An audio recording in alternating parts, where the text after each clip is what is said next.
Now, we are just hours away, in fact, less than 2 from saying goodbye to 2020. But ringing in the new year looks different than ever before.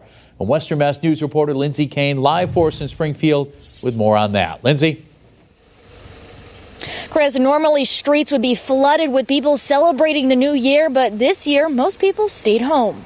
Normally we're booked solid for a night like this. Downtown Northampton is normally the place to be on New Year's Eve. With the city's annual first night celebration virtual this year, the atmosphere is like most things in 2020, different. It should be a decent night, but we're not expecting a whole lot. Assistant General Manager of Fitz Willie's tells Western Mass News New Year's Eve is usually one of their busiest days of the year. We usually have 3 bars going, multiple bartenders. The place is packed. You can barely walk around.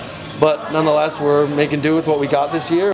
Over at Building 8 Brewing, less foot traffic this holiday is making an impact. Just don't have that sector of people trying your beer, being able to sit down and get a pint of it. Despite the mostly quiet streets, some say the city still looks more alive than it has in a while. It's actually more active than it was like when the pandemic hit in March and April. It was total dead zone here for a couple of months. So this is actually kind of happening. And some are looking at the bright side in the midst of all the changes. My staff will get to be home for the midnight ball drop.